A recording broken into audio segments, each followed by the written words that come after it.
అసలు శంబాలా నగరం అనేది ఎలా ఉంటుంది, ఎక్కడ ఉంటుంది, అది నిజంగానే మానవ శరీరంతో మనం వెళ్ళే పరిస్థితులు ఉంటాయా, లాటిట్యూడ్స్ ఏంటి, లాంగిట్యూడ్స్ ఏంటి, నిజంగా నగరం అన్నప్పుడు అది భూమి మీద ఎక్కడో చోట ఉండాలి కదా.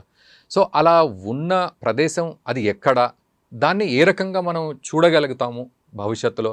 అండ్ కల్కి అక్కడ జన్మ తీసుకుంటున్నాడు అంటే కల్కి ఏ తరుణంలో తీసుకుంటాడు, ఎటువంటి పరిస్థితులు అక్కడ ఉంటాయి, అండ్ దుష్ట శిక్షణ శిష్ట రక్షణ కోసం అతను తీసుకునే ఆ జన్మ ఏదైతే ఉందో నెక్స్ట్ అవతారంగా మనం చెప్పుకుంటున్నాం కాబట్టి అప్పటి పరిస్థితులు ఎలా ఉంటాయి.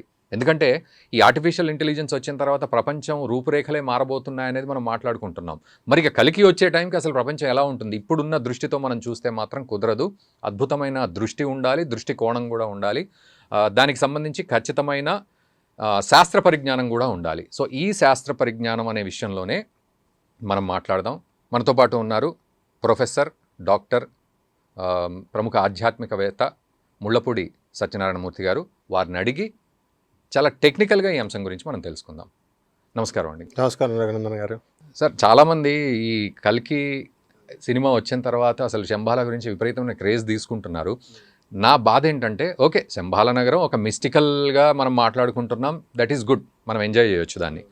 బట్ ఫ్యాక్ట్ ఉండాలి దాంట్లో. అంటే ఏమిటి అది, శాస్త్రం ఏం చెప్పింది, నిజంగానే నెక్స్ట్ అవతారం ఎట్లా ఉండబోతోంది, పరిస్థితి ఎలా ఉండబోతాయి అనేది శాస్త్రంలో చెప్పినట్టుగా, అండ్ ఈరోజు మన జాగ్రఫీలో ఎలా ఉంటుంది, ఇవి కొంచెం కంపేర్ చేస్తే చాలా కన్ఫ్యూజన్ ఉంటుంది. సో మీ దగ్గర ఆ డీటెయిల్స్ తీసుకుందాం. ఏమిటి అసలు ఆ శంబాలా నగరం ఎగ్జిస్టెన్స్ ఎలా ఉంటుంది, దాన్ని మనం ఏ దృష్టికోణంతో ఆలోచించాలి ముఖ్యంగా అనే విషయంలో. డెఫినెట్గా మనకి శంబాలా నగరము ఈ యొక్క కల్కి సినిమాతో మనకి ప్రచారమైంది. కల్కి భగవానుడు విష్ణుమూర్తి యొక్క ఆఖరి అవతారం కలియుగంలో. అప్పుడున్నటువంటి, ఇప్పుడు మనకి వైవస్వత మన్వంతరం జరుగుతుంది. ఆ వైవస్వత మనువు ఎలా పుడతాడంటే విష్ణు యాస అనేటటువంటి బ్రాహ్మణుగా పుడతాడు. ఆయన భార్య అయినటువంటి శతరూప సుమతి అని పుడుతుంది. వీళ్ళిద్దరికీ పుట్టేటటువంటి వాడే కల్కి. ఎక్కడ పుడతాడు అని చెప్పబడి ఉందంటే శంబాలా నగరంలో పుడతారు అన్నారు.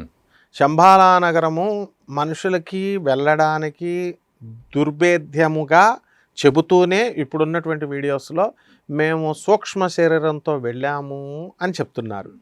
అయితే ఈ యొక్క శాస్త్రంలో మనం ఎక్కడుందంటే కలియుగ భవిష్యోత్తర పురాణంలో దీని ప్రస్తావన వచ్చింది, గర్గ సంహితలో వచ్చింది, భాగవతంలో వచ్చింది, ఈ విధంగా విష్ణు పురాణంలో కూడా ఉంది. కాబట్టి శాస్త్రపరంగా మాత్రము ఖచ్చితంగా ఈ యొక్క కల్కి అవతారం పుట్టడం అనేటటువంటిది జరుగుతుంది. ఓకే. అయితే గత కాలం వరకు కూడా ఇంతవరకు కూడా ఎక్కడో ఇమాజినేటివ్గా ఒక హిమాలయ పర్వతాల దాటి, హిమాలయ పర్వతాలు కూడా అంటలా, పోనీ ప్రిసైజ్గా ఫలానా స్పాట్ అని చెప్పాలి, మీరు అన్నట్టుగా లాంగిట్యూడ్ లాటిట్యూడ్ చెప్పాలి. సో అక్కడ ఉండొచ్చు అని ఊహాగానాలతో చెబుతూనే మేము అక్కడికి వెళ్ళాము, శివపార్వతులు మాకు భోజనాలు పెట్టారు, ఇట్లా మేము ట్రావెల్ చేసి వచ్చాము, అది ఇది అని చెప్తున్నారు. తప్పేం లేదు. అయితే ఇది 4th డైమెన్షన్లో చూసేటటువంటి గ్రామం ఇది. అంటే విత్ నేకెడ్ ఐ కనబడదు. ఉదాహరణకి శ్రీకృష్ణ పరమాత్మ ఉన్నాడు. శ్రీకృష్ణ పరమాత్మ విశ్వరూప దర్శనం ఇచ్చినప్పుడు ఆయన దివ్య దృష్టిని ప్రసాదించాడు. ధృతరాష్ట్రుడికి, అర్జునుడికి, అక్కడ ఉన్నటువంటి వాళ్ళందరికీ కూడా అనేక సార్లు, మనకి ఆ సభలో కూడా భీష్ముడికి, వీళ్ళందరికీ కూడా దివ్య దృష్టి ఇచ్చిన తర్వాతే వాళ్ళు కనబడ్డారు తప్ప not with this naked I. So అంటే ఆ దివ్య దృష్టి అంటే ఆ ఎలిజిబిలిటీ వస్తుంది, చూడగలిగి. ఎస్, అంతే. ఇప్పుడు సపోజ్ ఫర్ ఎగ్జాంపుల్ ఫ్రీక్వెన్సీ ఉంటుంది, మనం సైన్స్లో పౌనఃపున్యము అంటాము, వేవ్ లెంత్, తరంగ దైర్ఘ్యము అంటాము. మరియు కుక్కలు, పిల్లులు మాత్రము వాటికి యొక్క వేవ్ లెంత్ డిఫరెంట్గా ఉంటాయి కాబట్టి అవి భూత ప్రేత పిశాచాలను చూస్తాయి అని నమ్ముతాం మనం. అంటే వాస్తవం కూడా. దానికి ఇంకో ఎగ్జాంపుల్ బ్యాట్ అనేటటువంటి యానిమల్, గబ్బిళము, దానికి కళ్ళు ఉండవు, 2 కళ్ళు ఉండవు, కానీ మనం అది వేలాడుతూ మ్యామల్స్లోకి వస్తుంది, పళ్ళు ఉంటాయి దానికి. సో అది ఏం చేస్తుందంటే మనం వెళ్ళి దాని ఎదురుగుండగా నుంచున్నప్పుడు తల క్రిందగా వేలాడుతూ ఉంటుంది కాబట్టి కండరాల యొక్క వైబ్రేషన్తో వైబ్రేట్ చేస్తుంది అది నర్వ్స్ని. మనం కూడా మాట్లాడుతున్నప్పుడు ఒక మాట వచ్చిందంటే కొన్ని లక్షల నరాలు వైబ్రేట్ అయితేనే ఆ సౌండ్ బయటకు వస్తుంది. సో అది కూడా అలాగే వైబ్రేట్ చేసి అది ఎంత హైట్ ఉన్న పర్సన్ మన ఎదురుకుండగా ఉన్నాడు అంచనా వేస్తుంది. అది అంచనా వేసి మన పైనుంచి వెళ్తుంది. సో అంటే వేవ్ లెంత్ అనేది మెయిన్, ఇక్కడ ఫ్రీక్వెన్సీ అనేది మెయిన్. అంటే మనకు కావలసినంత పౌనఃపున్యాన్ని, వేవ్ లెంత్ని, ఫ్రీక్వెన్సీని మనం పెట్టుకోవచ్చు. దాంట్లో మనం సైన్స్లో ఇంటర్మీడియట్ ప్రాక్టికల్స్ చేస్తున్నప్పుడు ఒక ట్యూనింగ్ ఫార్క్ని తీసుకొని దాన్ని ఇలా కొడితే 170 హెడ్జ్ ఫ్రీక్వెన్సీ, మళ్ళీ 360 కావాలంటే ఇంకొంచెం గట్టి కొడతాం. So everything is in our hands. అదే స్వామి వివేకానంద చెప్తాడు, ఏమంటాడు, our fate is in every one is the master of his fate. మన భవిష్యత్తుకు మనమే అన్నాడు. అదే జగద్గురు ఆదిశంకరాచార్యుల వారు, రమణ మహర్షుల వారు, వీళ్ళందరూ ఏం చెప్తారు, అద్వైత సిద్ధాంతం అదే, దేవుడు వేరు నువ్వు వేరు కాదు, ఒకటే, ఇద్దరు ఒకటే, అదే అద్వైతము. Ramana Maharshi no your self. Even Swami Vivekananda కూడా అదే చెప్తాడు. సో మనలో ఉన్నటువంటి శక్తుల్ని జాగృతం చేసుకున్నప్పుడు మాత్రమే ఈ శంబాలా గ్రామం కనబడుతుంది. So it is fourth dimension. Fourth dimension ఏంటి అసలు? ఇప్పుడు నడుస్తున్నది ఏంటి? 3 డైమెన్షన్. ఇప్పుడు 2G 4G ఫోన్లు కాదు ఇది. వాళ్ళు ఏమనుకుంటారంటే మామూలు జనం 5G వస్తుంది కదా అదేమో అనుకుంటారు. అది కాదు ఇది. లెంత్ పొడవు, ఒక రూము పొడవు, బ్రెడ్త్ వెడల్పు, డెప్త్ కానీ హైట్ కానీ అంటాము. ఇది 3 డైమెన్షనల్. దీనికి టైంని యాడ్ చేస్తే 4th డైమెన్షన్ అవుతుంది. సమయాన్ని యాడ్ చేయాలి. సమయాన్ని యాడ్ చేయాలా. ఐన్స్టైన్స్ థియరీ ఆఫ్ రిలేటివిటీ అని మనం తీసుకుంటాం. టైమ్ అండ్ స్పేస్ గురించి మాట్లాడు. టైమ్ అండ్ స్పేస్ గురించి, ఎనర్జీ గురించి. ఎందువలన ఈ ఐన్స్టైన్స్ థియరీ రిలేటివ్ సాపేక్షక సిద్ధాంతం అవసరం అంటే E = mc² మనం తీసుకుంటే energy, mass, velocity of light 3 చెప్పబడి ఉన్నాయి. ఇది ఏదో కాదు, గాయత్రి మంత్రమే. ఓం భూర్భువ స్వః తత్సవితుర్వరేణ్యం భర్గో దేవస్య ధీమహి ధియో యో నః ప్రచోదయాత్. ఇందులో భూహు, ఓం భూహు, భూహు అంటే మాస్ ఆఫ్ ది అర్త్, భూమి యొక్క ద్రవ్యరాశి. ఇక్కడ మన బాడీకి అప్లై చేసుకున్నప్పుడు ఇది స్థూల శరీరం, బాడీ మ్యాటర్ అనమాట. ఓం భూహు భువః శుభః తత్ సవితుహు. సవితుహు అంటే కాంతి వేగము. సవిత్రుడు అంటే సూర్యభగవానుడు, ఆయన నుంచి వచ్చేటటువంటి శక్తి కిరణాలు కాంతి వేగం అన్నారు. అంటే which is denoted by small c in physics. అంటే మనం కారు యొక్క వేగాన్ని, బైక్ మీద మనం వెళుతున్నాం, ఒక 60 kmph స్పీడ్తో వెళుతుంటే మనం గట్టిగా కూర్చుంటాం. 100-120 స్పీడ్తో వెళ్తున్నప్పుడు అది ఎగిరిపోతాం మనం. కార్ అయినా అంతే, వ్యాగనార్లో కూర్చుంటే ఇలా ఇలా ఊగిపోతుంది. 120 నేను వెళ్ళిపోతాను అంటే కుదరదు. అలాగే ఫ్లైట్లో పైన మహా వెళ్తే 800 km/h స్పీడ్తో వెళ్తుంది. అది ఫ్లైట్ కాబట్టి లోపల క్లోజ్డ్ సర్క్యూట్లో కూర్చోబెట్టాం కాబట్టి టైమ్స్ రావట్లేదు కాబట్టి కుదురుగా కూర్చున్నాం. అదే తలుపులు తెరుచుంటే ఆ ఫ్లైట్లో గాలిలో మనం ఎగిరిపోతాం. అంటే సూక్ష్మ శరీరము, స్థూల శరీరం అనే దాంతో వెళ్ళలేము. సర్టైన్ స్పీడ్తో మాత్రమే వెళ్ళగలం స్థూల శరీరంతో. అప్పుడు మనం ఏం కావాలి? వీళ్ళందరూ చెప్తున్నట్టుగా సూక్ష్మ శరీరం అవసరము. సూక్ష్మ శరీరం ఏమిటది? ఎనర్జీ. లోపల ఉన్నటువంటి సూక్ష్మం అంటే మైన్యూటెస్ట్ పార్టికల్. ఆ మైన్యూటెస్ట్ పార్టికలే ఆత్మ. అదే సూక్ష్మ శరీరము. ఆ సూక్ష్మ శరీరంతో మనము యాస్ట్రల్ ట్రావెల్ చేస్తాం. ఆంజనేయ స్వామిని ఏమంటున్నాం? మనోజవం మారుతతుల్య వేగం అన్నాం. మనస్సు అంత స్పీడ్. ఇప్పుడు నేను అమెరికా వెళ్ళిపోయాను అంటే వెళ్ళిపోయాను. మారుతతుల్య వేగం. వాయువు అంటే ఏదో చల్లగాలి, మరతగాలులు కాదు. ఇది వాయువు అంటే ఆ స్పీడ్ కొడితే అసలు మామూలుగా ఇప్పుడున్న స్పీడ్ అమెరికా వెళ్ళిపోద్ది అనమాట. అంటే మనస్సుకి అంత స్పీడ్గా వెళ్ళిపోద్ది వాయువు. ఈ వేగంతో వెళ్ళగలగాలి. మానవ శరీరం ఈ వేగంతో వెళ్ళలేదు కాబట్టి ఈ హ్యూమన్ బాడీతో స్థూల శరీరంతో వెళ్ళలేము. దేంతో వెళతాము? సూక్ష్మ శరీరము. ఆ సూక్ష్మ శరీరం అంటే ఏమిటి? ఇప్పుడు మనము మ్యాటర్, మనం సూక్ష్మ అంటే ఇక్కడ 2 ఉన్నాయి సార్. అంటే స్పీడ్ ఆఫ్ లైట్తో వెళ్ళడము అనేది ఒకటి ఉంది, స్పీడ్ ఆఫ్ థాట్తో వెళ్ళడం అనేది ఒకటి ఉంది, మళ్ళీ సూక్ష్మ శరీరం అంటున్నాం. సో ఇక్కడ 2 కొంచెం కాన్ఫ్లిక్ట్ వస్తున్నాయి. అంటే ఒకవేళ నేను ఒక మిషన్ తయారు చేసుకున్నా, ఎక్విప్మెంట్ ఏరోప్లేన్ లాంటిదే, ఏదో టైం మిషన్, స్పీడ్ ఆఫ్ లైట్లో నేను వెళ్ళాను అనుకోండి, ఫిజికల్ బాడీతో వెళ్ళిపోతా, మేబీ అక్కడ చేరొచ్చు. స్పీడ్ ఆఫ్ థాట్ తోటైనా. సూక్ష్మ శరీరం అంటే నేను ఇంకా వెంటనే నెక్స్ట్ లెవెల్కి వెళ్ళిపోవాలి, 4th డైమెన్షన్. ఎగ్జాక్ట్లీ. ఇప్పుడు వెలాసిటీ ఆఫ్ లైట్ మనం సీన్ తీసుకున్నప్పుడు 3 × 10⁸ m/s చెప్పాం. స్పీడ్ ఆఫ్ లైట్లో వెళ్ళడమే కష్టం స్థూల శరీరంతో. పాత పై నుంచి పడిపోతాం. ఏదైనా పరికరం ఉండాలి. మీరు చెప్పినట్టు లేదు. పోనీ ఏదో ఒక ఇన్వెన్షన్లో ఏదన్నా వస్తే, ఇప్పుడు మన సునీత విలియమ్స్ వెళ్ళినప్పుడు మూన్ మీదకి మనం వెళ్ళలేకపోయేవాళ్ళం. కల్పనా చావ్లా, సునీత విలియమ్స్ వచ్చి వెళ్ళగలిగాం. సో అలా మనకి టెక్నాలజీ డెవలప్ అయిన తర్వాత వెళ్ళగలిగితే అప్పుడు అది ఓకే. స్పీడ్ ఆఫ్ థాట్తో కూడా వెళ్ళొచ్చు. మీరు అన్నట్టుగా ఆత్మతో వెళ్ళేటప్పుడు ఏం జరుగుతుంది అంటే, మన ఈ బ్రహ్మాండంలో ఉన్నదే, బయట ఆకాశంలో బ్రహ్మాండంలో ఉన్నదే, ప్రపంచంలో ఉన్నదే మన బాడీలో కూడా ఉంటుంది. అందువల్లనే చూడండి, 3/4 ఆఫ్ ద వాటర్ ఉంటే 3 ఒక పార్ట్ ల్యాండ్ ఉంటుంది. మన బాడీలో కూడా అంతే 3/4 వాటర్ ఉంటుంది. ఓకే, బాగుంది. 1/4 ఫ్లెష్ ఉంది. ఇప్పుడు ఈ లోపల ఏమవుతుందంటే అండి, ఎలక్ట్రాన్ అన్నాం. ఈ యాటమ్ అనేది మనం తీసుకుంటే అణువుని తీసుకుంటే దాన్ని ఇంకా విచ్ఛిన్నం చేస్తే వచ్చేది ఎలక్ట్రాన్. ఈ ఎలక్ట్రాన్ని మనం ఇప్పుడు వరకు మైన్యూటెస్ట్ పార్టికల్ అనుకుంటున్నాం. ఆ ఎలక్ట్రాన్ యొక్క స్పీడ్తో మనం అట్లీస్ట్ వెళ్ళగలగాలి. సో ఇక్కడ ఏమవుతుంది, సూక్ష్మ శరీరం ఆంజనేయ స్వామి కూడా ఆయన కొడుకైనటువంటి మకరధ్వజుడిని ఆయన కలిసి పాతాళ లోకంకి వెళ్ళినప్పుడు సూక్ష్మ శరీరం ధరించాడు. సో సూక్ష్మ శరీరంతో వెళ్ళొచ్చు. ఇప్పుడు యోగులు మహావతార్ బాబాజీ, ఆనందమూర్తి, ప్రభాత్ రంజన్ సర్కార్ అని ఉన్నారు. తర్వాత లహరి మహాశయుడు, రమణ మహర్షుల వారు, ఇలా వివేకానందుడు, రామకృష్ణ పరమహంస, ఇటువంటి మహాయోగులు, స్పిరిచువల్ మాస్టర్స్ అక్కడ ఉంటారు. వాళ్ళందరూ కూడా మనకి హెల్ప్ చేయాలని చూస్తారు. ఎందుకు హెల్ప్ చేయాలి? వాళ్ళు వెళ్ళగలరు. ఎందుకు హెల్ప్ చేయాలి అంటే, మనం సమాజంలో బయట ఒక అబ్బాయి ఉంటాడు, వాడు గోడ మీద నుంచి దూకుతున్నాడు అనుకోండి, ఎత్తైన గోడ, చిన్న పిల్లాడు. వాడు మనల్ని అడగకపోయినా బాబు నువ్వు పడిపోతావు, కాళ్ళు విరుగుతాయని చెప్తాం. అంటే హెల్ప్ చేసే ఆ యొక్క తత్వం మనలో ఉన్నాం. అలాగే స్పిరిచువల్ మాస్టర్స్ కూడా ఈ శంబాల నగరానికి వెళ్ళడానికి స్పిరిచువల్ మాస్టర్స్ సహాయం చాలా అవసరం. మనంతకు మనం వెళ్ళిపోలేం. వైజ్ఞానికంగా కానీ తర్వాత సాంకేతికంగా తీసుకున్నా మనం వెళ్ళలేం. సో తప్పకుండా గురువు యొక్క అనుగ్రహం కావాలి. అందుకే సూక్ష్మ శరీరంతో లింక్ చేశారు దాన్ని.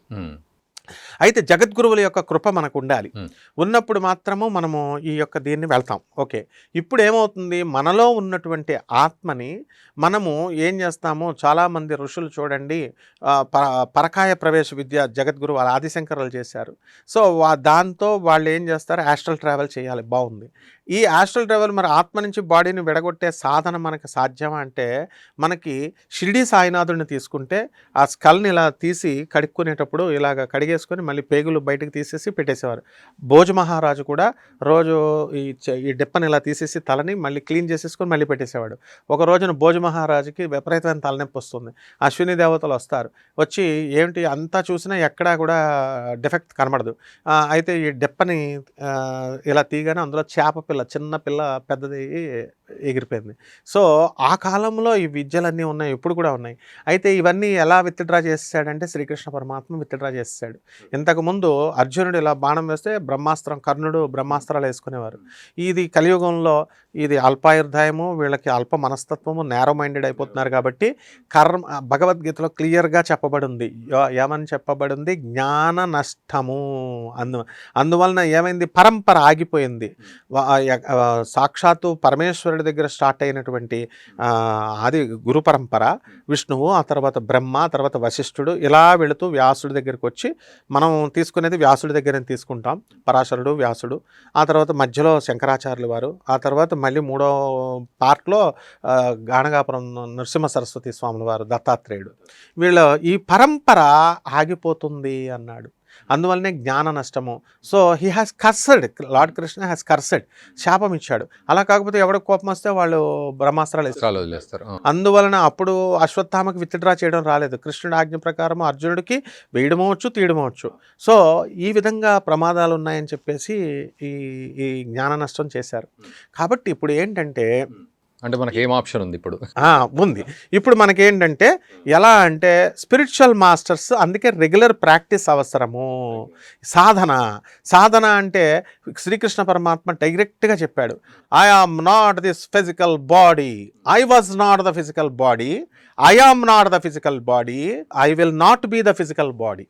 అంటే నేను గతంలో నా ఫిజికల్ బాడీ కాదు, ఇప్పుడు నా ఫిజికల్ బాడీని కాదు, నేను ఇక ముందు కూడా ఫిజికల్ బాడీ కాదు. If you want to understand me, work for my ideology, work for my mission. Okay, ఆయన తత్వం తెలుసుకున్నప్పుడు, శ్రీకృష్ణుడు జగద్గురువు కాబట్టి ఆయనని సగం అర్థం చేసుకోవడానికి మనం ఎలిజిబిలిటీ వస్తుంది. ఎలిజిబిలిటీ వచ్చినప్పుడు గురువు హీ విల్ టెక్నికల్ నోహౌ మనకిస్తాడు. ఓకే, గురువు అనుగ్రహంతో మాత్రమే టెక్నికల్ నోహౌ ప్రొవైడ్ చేస్తాడు. ఏ విధంగా, దాన్నే తపస్సు అన్నాం. తపస్సు చేసినప్పుడు ఇలా కళ్ళు మూసేసుకొని తపస్సు నేను చిన్నప్పుడు చేసేవాడిని, ఏమంటారా ఏ శక్తి రావట్లేదు అనుకున్నా. అట్లా కాదు, అన్కండిషనల్ సరెండరెన్స్ అండ్ టోటల్ సరెండరెన్స్ అయినప్పుడు అప్పుడు లార్డ్ కృష్ణయే కల్కిగా వస్తున్నాడు కాబట్టి ట్రాన్స్ఫర్మేషన్ ఆఫ్ ఎనర్జీలోకి వస్తుంది ఇదంతా. అప్పుడు ఆయన ఏం చేస్తాడంటే, he will show you the path. He will, ఎలాగైతే అర్జునుడికి ఆ 3వ కన్ను తెరిచాడో జ్ఞాన కన్ను, ఆ జ్ఞాన కన్నును తెరుస్తాడు. అప్పుడు మాత్రమే మనకి ఈ యొక్క శంబాల గ్రామం కనబడుతుంది 4th డైమెన్షన్లో. అంటే ఆ సమయము సందర్భం వచ్చినప్పుడు ఖచ్చితంగా ఇది మెటీరియలైజ్ అవుతుంది. పక్కాగా అవుతుంది. తర్వాత మన గురువు అయినటువంటి బ్రహ్మశ్రీ చాగంటి కోటేశ్వరరావు గారు కానీ సామవేదం గారు వీళ్ళందరూ ఎవరు చెప్పినా మన వాళ్ళు క్లియర్గా చెప్పారు. కాశీ నగరము అనేది మనం అందరం ఏమనుకుంటామండి, కాశీ అంటే ఏదో వెళ్ళాము, శివుడు విశ్వేశ్వరుడు ఉన్నాడు, అన్నపూర్ణ ఉంది, విశాలాక్షి ఉంది, అన్నం పెట్టుకుని వచ్చేస్తాం. కానీ అది కాదట. ప్రతిరోజు కూడా కాశీని మన మనోనేత్రానికి చెక్కనటువంటి కాశీ ఇంకోటి ఉందని శివపురాణంలో చెప్పబడింది. అక్కడ ప్రతిరోజు సిద్ధులు, నాగులు, తర్వాత ఈ యొక్క దేవతలు అందరూ కూడా మణికర్ణికా ఘాట్లో స్నానం చేసి ఆ పరమేశ్వరుణ్ణి ఆరాధిస్తారు. అది అందుకనే ఆయన విశ్వేశ్వరుడు అన్నారు, విశ్వనాథుడు అన్నారు. అలా అనుకుంటే ఎవరు వెళ్ళలేరంటే మన అందరం కూడా ట్రైన్లో ఫ్లైట్లో వెళ్ళొచ్చేస్తున్నాం కదా, బస్సుల్లో అనుకుంటాం. మనం వెళ్ళేది స్థూల శరీరం, మన బాడీ లాంటి దానికి వెళ్తున్నాం. లోపల ఉన్నటువంటి శివుడి ఆత్మ, రావణాసురుడు తీసుకెళ్ళిపోయాడు చూసారా, శివుడి ఆత్మ, the life of Lord Shiva, that can only be seen with the జ్ఞాననేత్ర. But majority of the people జ్ఞాననేత్రం సంపాదించి ఉండరు కదండి, మరి అంటే అప్పుడు సిచ్యువేషన్ ఏంటి? అది ఎన్లైటన్మెంట్, ఆ టైమే ఎన్లైటన్మెంట్ పీరియడ్ అన్నారు. ఓకే. గౌతమ బుద్ధుడు కూడా మనకలాగే సిద్ధార్థుడిగా పుట్టాడు. పుట్టిన తర్వాత ఆయన చేశాడు, సాధన చేసిన తర్వాత ఎన్లైటన్మెంట్ వచ్చింది. అప్పుడు మాత్రమే ఆయన చూడగలిగాడు. అప్పుడు హిందూ మతంలో ఉన్నటువంటి లోపాలని రిఫార్మ్ చేయాలని చెప్పి, రెనోవేట్ చేయాలని బౌద్ధ మతం వచ్చింది. అంటే ఈ ట్రాన్స్ఫర్మేషన్ జరుగుతుంది, ఎవల్యూషన్ జరుగుతుంది. ప్రతి జీవి కూడా ఏమవుతుందంటే, శంబాల నగరంలో చెప్పబడినటువంటిది ఏంటంటే, ఎందుకు ఇచ్చారు ఈ శంబాల నగరం అంటే, కల్కి అవతారంలో వస్తాడు, గుర్రం మీద వస్తాడు, కత్తి పట్టుకొని వస్తాడు అంటే అలా అనుకుంటున్నారు. నో, అలా రాడు. కల్కి అంటే ఏమిటంటే, he will take the birth in Ashwini నక్షత్ర, కేతు నక్షత్రంలో పుడతాడు. అది గుర్రం సింబల్. ఓకే. ఒక మహాపురుషుడు పుడతాడు. అయితే హిందూ మతంలో ఏమని చెప్పబడిందంటే క్లియర్గా, ఈ పురాణాలన్నిటిలో కలియుగ భవిష్యోత్తర పురాణం, భాగవతం వీటిల్లో కల్కి బ్రాహ్మణ కుటుంబంలో పుట్టి శంబాలాగ్రమంలో నేను ఈ వరల్డ్ని డిస్ట్రాయ్ చేస్తాను అన్నాడు. ఓకే, ఆయన చేస్తాడు. ఎవరంటే ఈయన ఎవరో కాదు, సాక్షాత్తు లార్డ్ కృష్ణనే. ఇప్పుడు త్రేతాయుగ కాలంలో రామచంద్ర ప్రభువు ఈ యొక్క కలియుగంలో, ద్వాపర యుగంలో శ్రీకృష్ణుడిగా వచ్చాడు. ఆ energy, lord Rama energy Krishna ఎనర్జీగా ట్రాన్స్ఫర్మ్ అయింది. కలియుగానికి అధిపతి ఇప్పుడు వెంకటేశ్వరుడు. ఈ వెంకటేశ్వరుడే ట్రాన్స్ఫర్మ్ అవుతాడు, ఎనర్జీ ట్రాన్స్ఫర్మ్ అవుద్ది కల్కి రూపంలో. అప్పుడు ఎందువలన ఇదంటే, కృష్ణుడికి ఏం జరిగిందంటే, అప్పుడు కలియుగంలో అధర్మానికి ధర్మానికి మధ్య యుద్ధం జరిగింది, అధర్మం ఎక్కువైపోయినప్పుడు. అప్పుడు గాంధారి వీళ్ళందరూ కూడా నువ్వు మా పిల్లల్ని చంపేశావు అంటే, కృష్ణుడు అధర్మ మార్గంలో ఉండమని చెప్పాడా? అందరికీ ఆఫర్లు ఇచ్చాడు. భీష్ముడికి, ద్రోణుడికి, కృపాచార్యుడికి, కర్ణుడికి అందరూ వచ్చేయండి రా ధర్మం పేపంటే వాళ్ళు రాలేదు. వాళ్ళు చేసుకుని తప్పు, కృష్ణుడిని పాపం అనవసరంగా నీ వల్ల చచ్చిపోయారని ఆయనకి కరసిస్తే ఆ వాళ్ళ శాపాలేం కృష్ణుడికి తగలవు. కానీ కృష్ణుడు ఉమెన్హుడ్ని, మదర్హుడ్ని రెస్పెక్ట్ ఇస్తాడు కాబట్టి, నేను తీసుకుంటున్నానమ్మా నువ్వు ఆడదానివి కాబట్టి అని యాక్సెప్ట్ చేశాడు. అప్పుడు శాపం తగిలింది. అప్పుడు ఆయన వంశం, యాదవ్ వంశం నాశనమైంది. ఓకే, ఇప్పుడు ఏం జరిగిందంటే, అప్పుడు డెసిషన్ తీసుకున్నాడు కృష్ణుడు. ఓహో, నేను అధర్మ యుద్ధానికి ధర్మయుద్ధానికి మధ్య చేయిస్తే మీరు ఆయుధం పట్టకుండా మళ్ళీ నన్నే బ్లేమ్ చేస్తారా? నెక్స్ట్ జన్మలో నేను అస్సలు ఇంటర్వ్యూని కాను, కలగజేసుకోను. కలియుగంలో ఏం జరుగుతుందంటే, ఈసారి జరగబోయే యుద్ధము అక్కడ అధర్మానికి ధర్మానికి అయితే ఇప్పుడు అధర్మానికే జరుగుద్ది కలియుగంలో. మనందరము ఈ యొక్క డీజనరేట్ అయిపోయి, మన మనస్తత్వాలు, శరీరాలు, ఏజ్లు అన్నీ డీజనరేట్ అయిపోయి, మనము నేరో మైండెడ్ అయిపోయి అధర్మ వర్తనులు అయిపోతాం అందరం. సో ఇంకా ధర్మం అనేది ఎవరికి ఉండదు. అప్పుడు అధర్మం కొట్టుకొని మనలో మనం కొట్టుకొని చచ్చిపోతాం. ఏ విధంగా అయితే ముసలం పుడుతుందో, అప్పుడు యాదవ వంశం వాళ్ళు కృష్ణుడికి ఉన్న కాలంలోనే పొడి చేసుకొని చచ్చిపోయారో, ఆ విధంగా మనలో మనమే కొట్టుకొని చచ్చిపోతాం అన్నారు. ఇది ఏంటన్నమాట, డీకోడ్ చేస్తే this is nothing but nuclear bomb, atomic bomb. అంటే కల్కి అవతారం అంటే ఏదో కాదు, atom bomb, third world war. ఈ సందర్భంగా మీకు చెప్తున్నాను, వంగా బాబా గారు కళ్ళు లేనటువంటి బల్గేరియన్ దేశస్తురాలు మొన్న జపాన్ కుళ్ళు పడిపోతుంది అని చెప్పింది. ఎప్పుడు? ఈ నెలలో జరిగిందా లేదా? అప్పుడు సునామీ 8.3 రెక్టార్లో వచ్చింది. నాస్ట్రాడామస్ చెప్పాడు, పోతులూరు వీరబ్రహ్మేంద్ర స్వాములు వారు చెప్పారు, రష్యాలో వచ్చింది, యూరోపియన్ కంట్రీస్ ఇదే మెయిన్ అని చెప్పింది ఈ థర్డ్ వరల్డ్ వార్ రావడానికి. ఆ థర్డ్ వరల్డ్ వారే రాబోతోంది. అదే ఈ కల్కి అవతారం. అంటే డీకోడ్ చేసుకోవాలి. కేవలం మనిషి రూపంలో కత్తి పట్టుకొని గుర్రం ఎక్కి అలా ఉండదు. And coming to the point, కలియుగ భవిష్యోత్తర పురాణంలో ఏం చెప్పబడింది? శంబాలా గ్రామానికి ఎలా శివుడి దగ్గర చెప్పేస్తాను. శివుడు ఎలాగైతే మనం కాశీలో మామూలుగా ట్రైనుల్లో వెళ్ళేసి చూసొస్తాం, చూస్తాం. కానీ అక్కడ దేవతలు, గంధర్వులు, కిన్నెరులు, మహర్షులు అందరూ దర్శనం చేసుకొని వస్తారు ప్రతిరోజు. ఇప్పుడు కూడా అది 4th డైమెన్షనల్ అనమాట. వాళ్ళకి మాత్రమే కనబడద్దు, మనకు కనబడదు, కానీ ప్రాసెస్ ఇస్ గోయింగ్ ఆన్. అలాగా శంబాలా గ్రామం కూడా కలియుగ భవిష్యత్తు పురాణాల్లో ఏమని డిఫైన్ చేయబడిందంటే ద ఫస్ట్ ల్యాండ్స్కేప్ అని క్లియర్గా చెప్పబడింది. ఆ ల్యాండ్స్కేప్ ఎప్పుడైతే తయారైందో, భూమి తయారైనప్పుడు ఫస్ట్ పార్ట్ తయారైందో అదే శంబాలా గ్రామము అని చెప్పి డిఫైన్ చేయబడింది మహాభాగవతంలో కానీ విష్ణు పురాణంలో. ఓకే, అంటే ఎక్కడ అని గుర్తు? అది చెప్తాను. అయితే ఫస్ట్ ల్యాండ్ ఎక్కడ తయారైతే అక్కడ that will be the last అని కూడా చెప్పబడింది. ఈ మొత్తం మరణం అయిన తర్వాత ఆ ల్యాండ్ అవద ఎక్కడ పోదని. ఆ ల్యాండ్ ఫస్ట్ ల్యాండ్స్కేప్ చెప్పాల్సినటువంటి జియోగ్రఫికల్గా చెప్పాల్సింది జియోలాజికల్ సర్వే ఆఫ్ ఇండియా. వాళ్ళే సర్టిఫై చేసి చెప్పారు. బొకారో స్టీల్ సిటీ దగ్గరని దాటి మనం రాంచీకి వెళ్ళేటటువంటి దారిలో ఒక్క ఊరు ఉంటుంది, పుందాగ్ అని ఊరు. ఆ ఊరే పురూలియా జిల్లాలోకి వస్తుంది, వెస్ట్ బెంగాల్లోకి వస్తుంది. ఆ ఒక్క ఊరే బెంగాల్లో ఉంటుంది, ఇటే బీహారు అటే బీహారు. ఆ ఒక్క ఊరే అనమాట, మిగతాదంతా బీహార్ ఉంటుంది. సో ఆ పుందాగ్ అనేటటువంటి పార్ట్ ఎలా ఉందంటే అది ఇంకోటి కూడా చెప్పాడు.